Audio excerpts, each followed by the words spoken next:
Welcome back to Places, People, Purpose. Today we are going to learn a little more about the indigenous people of Panama and then look at Molas, the unique art pieces that are produced by the Guna people. We know that indigenous people lived in Panama thousands of years before the Europeans arrived. There are documented findings of indigenous people with the arrival of European explorers and the subsequent accounts of their encounters. The most notable explorer associated with early encounters with the indigenous in Panama was Christopher Columbus in 1502. On his voyage, Columbus reached the area that is now Panama's Bocas del Toro province. He encountered indigenous people referred to as Caribs, although it is now believed that they were likely members of the Bugle or Guna tribes. Columbus noted their distinctive canoes and reported on interactions with them. Even today, the dugout canoes that are built and used by the indigenous are an integral part of their lives and depended on for transportation and livelihood. We've got some great photos and videos of these canoes in the show notes and would invite you to look at them. More detailed accounts of the indigenous people of Panama were recorded by the Spanish explorer Balboa, who led an expedition in 1513 that crossed the Isthmus of Panama and reached the Pacific Ocean. Balboa encountered several indigenous groups whom he described in his accounts.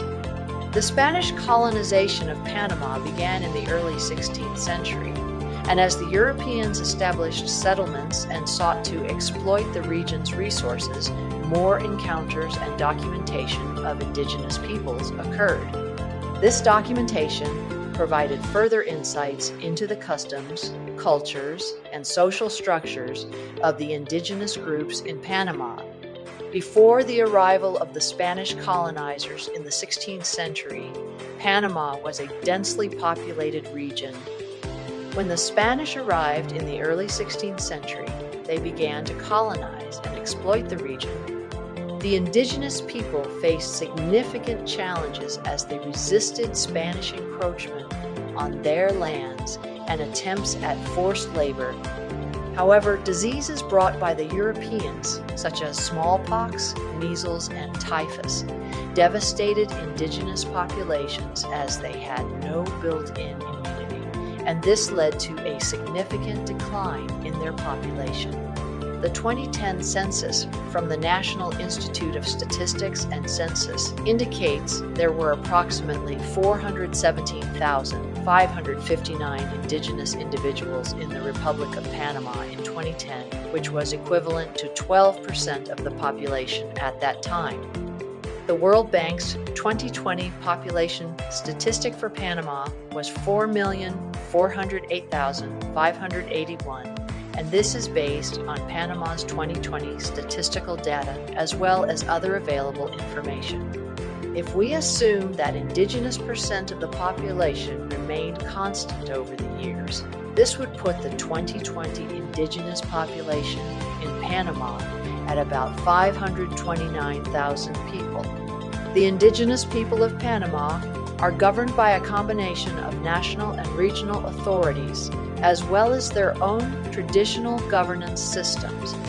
The country is divided into comarcas, which are semi-autonomous regions specifically designated for indigenous communities. Comarcas have their own elected leaders who govern at the local level. These leaders make decisions within their territories, manage natural resources, and resolve conflicts based on traditional customs and laws.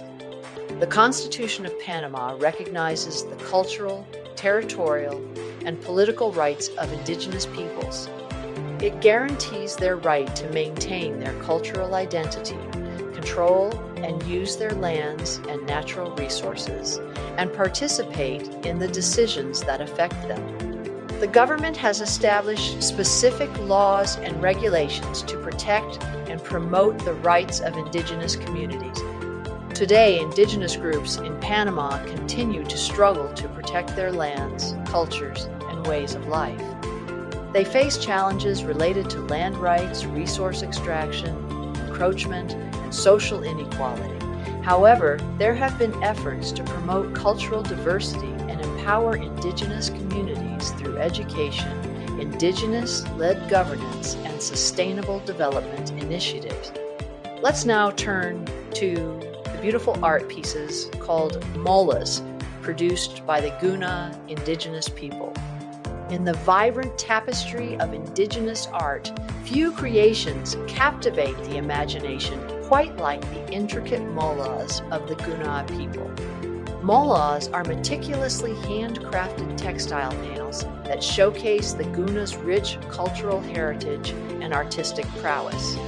These stunning works of art have garnered international recognition for their vibrant colors, intricate designs, and deep cultural symbolism.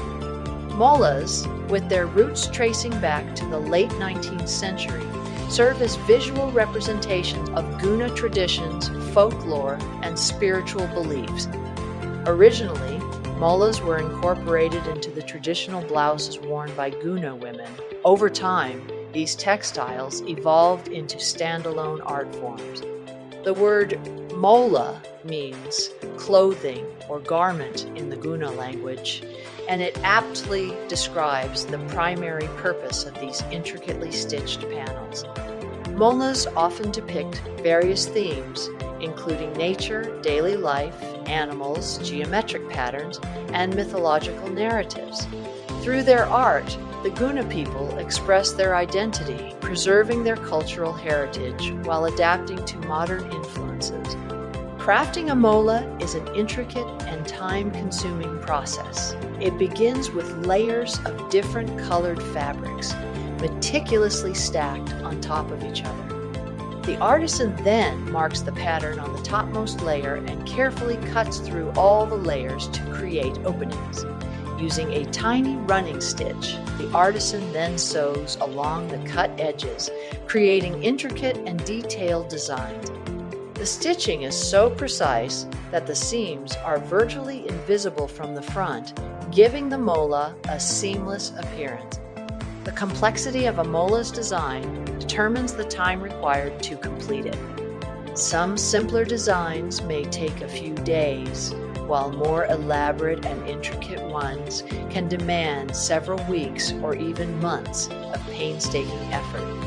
The exceptional craftsmanship and visual allure of molas have earned them international recognition as a unique form of textile art. They have been showcased in museums, art galleries, and exhibitions worldwide, fascinating audiences with their vibrant colors and meticulous details. While molas have gained popularity beyond the borders of the San Blas Islands, they remain deeply rooted in Guna culture. The creation and sale of molas provide a vital source of income for Guna women, empowering them economically and socially. Efforts are underway to ensure the preservation and sustainability of mola-making tradition. Community initiatives, cultural centers, and cooperatives have been established to support Guna artisans, providing them with training, fair trade opportunities, and platforms to showcase their work. Molas are more than just exquisite textile creations. They embody the cultural heritage, creativity, and resilience of the Guna people. These intricate panels tell stories, celebrate nature, and serve as a powerful testament to the enduring artistic traditions of indigenous communities. As molas continue to captivate audiences worldwide, they stand as a symbol of cultural pride, craftsmanship, and the timeless beauty of human creativity. We encourage you to look at the pictures of molas we have in our show notes and on our website places, peoplepurpose.com. If you are in Panama City, going to the Mola Museum is an absolute must. We have put the link for the museum website in our show notes so you can read more about this artistic medium and view some of the fantastic pieces available in the museum. Tomorrow we will start our journey into the Spanish colonization of Panama and its historical and cultural impact on the country.